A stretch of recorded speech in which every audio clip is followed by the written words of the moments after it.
G'day, it's fugitive Australian journalist Shane Dowling from the website and YouTube channel Kangaroo Court of Australia.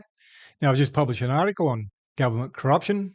It covers some of the same topic that was covered in 60 Minutes on Sunday night, so it's well worth listening to, and I'll read it out now.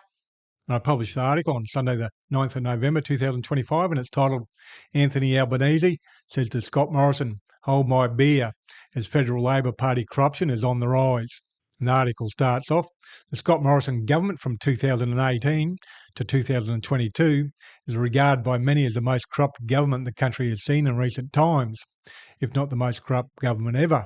But Prime Minister Anthony Albanese seems to be trying to take the title away from Scott Morrison.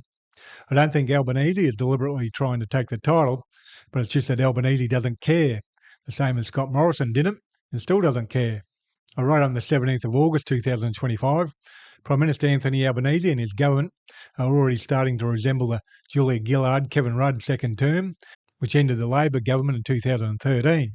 And right on cue, a major story on the Sydney Morning Herald website, 8th of November 2025, is about the federal government turning a blind eye and ignoring a whistleblower who's shining a light on government corruption. The Sydney Morning Herald published an article on the 8th of November 2025 titled, Mind-boggling. Whistleblower reveals how global bikie boss won Nauru's security deal, which starts off, a former Australian soldier recruited to support a controversial Albanese government deportation plan is demanding answers after discovering a bikie gang had infiltrated the critical border security operation. Arsene Donoghue revealed in an interview with the Sydney Morning Herald and 60 Minutes how the Finks bikie gang had won a key taxpayer-funded contract to provide security on Nauru to former immigration detainees set to be deported from Australia, and that his efforts to report it to the government had been ignored. Donoghue said that he had personally contacted a number of government, opposition and crossbench politicians with his concerns. The fact that I have had zero response from any of the ministers that I have contacted suggests they're more than happy to sweep it under the rug, and then the very next week hand over $2.5 billion to the Nauru government, he said, referencing a 30-year deal struck in September in which Australia will pay $408 million in upfront costs to set up the scheme. The only response I've had so far has been from the office of Jackie Lambie, who said that they would put questions to Parliament. Home Affairs Minister Tony Burke declined an interview request and did not answer questions relating to the government's role in the contracts. In a one-sentence statement, he said he had full confidence in the relevant agencies. If there was nothing to hide, then Home Affairs Minister Tony Burke would have done an interview, or at the very least answered the journalists' questions relating to the government's role in the contracts.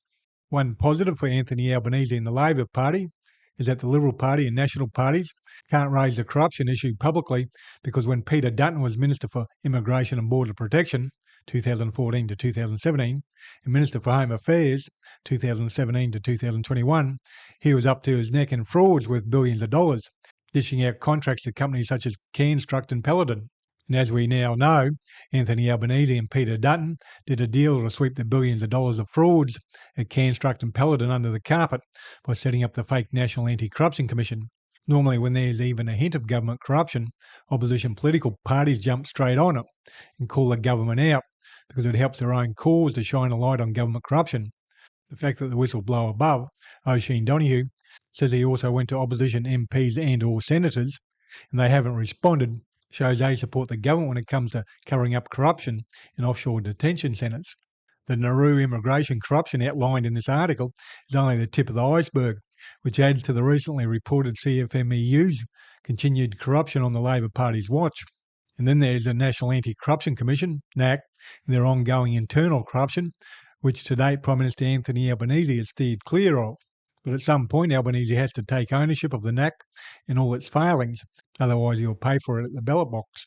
The Liberal and National Party coalition might be a very poor opposition, an even worse alternative government, and they are the best thing that Prime Minister Anthony Albanese and the Labor government have going for them. But on the flip side, the best thing the Liberal and National Party coalition have going for them is Prime Minister Anthony Albanese's arrogance and the federal Labor government's growing corruption problem. If you don't think there is a growing corruption problem for the federal government, you haven't been following politics very closely. There's the NAC, CFMEU, Nauru detention centres, NDIS, and the $368 billion AUKUS fraud, etc. which has been overseen by a government more secretive than the Morrison government. The Centre for Public Integrity reported on the 24th of July 2025. The Centre for Public Integrity report reveals the Albanese government has become more secretive than the Morrison era, significantly eroding transparency. Fully granted freedom of information requests plunged from 59% in 2011 to 2012 to just 25% in 2023 to 2024, while outright refusals nearly doubled to 23%. Senate compliance has also slumped, with Labor adhering to only 32.8% of document release orders compared to Morrison's 48.7%. Wait times for freedom of information appeals more than doubled, reaching an average of 15.5 months. Geoffrey Watson from the Senator warns that this is alarming deterioration in transparency, undermines democratic accountability. And Professor Gabriel Appleby adds, the ministers are hiding information from the Senate and the Australian people, reflecting corrosion and democratic oversight. My article goes on to say, one last point, all the corruption under the Scott Morrison government has so far been swept under the carpet by the National Anti-Corruption Commission. And if that ends up being the end result, then the Anthony Albanese government own that corruption as much as the Scott Morrison government does. Why? Because Albanese set up a fake National Anti-Corruption Commission to cover up corruption. And if you go onto social media, you'll see more and more voters thinking the same thing. So I've not changed my viewpoint that Prime Minister Anthony Albanese and his government are already starting to resemble the Julia Gillard-Kevin Rudd second term, which ended the Labor government in 2013. But with the opposition unfit to govern, it looks like we'll have another record for voters supporting independent candidates and minor parties at the 2028 federal election. And that should continue until we get to the point where the federal government is always a minority government, as the major parties can't be trusted. Now, if you want to take a deeper dive into the corruption, I've got links to further information there in that article. So you can visit my website, Kangaroo Court of Australia, and click on that article and click on those links. And please do your bit and help shine a light on corruption and share this video on social media. And please hit the like and subscribe button and notification button. That way you get notified when I publish a new video. And I'm an independent journalist. I'm 100% crowdfunded from viewers like yourself. So I'd be greatly appreciated if you consider making a donation via PayPal or Patreon. The links are below this video on YouTube and also on my website. And you can donate any amount, $3, $5, $10, $15, $20, $30, $40, $50 a month, whatever suits your budget. All helps out in a big way. We can do one-off donations. And if you go to my website and click on the donations page, it's got other donation options on there. Other than that, thank you for your time and have a good day.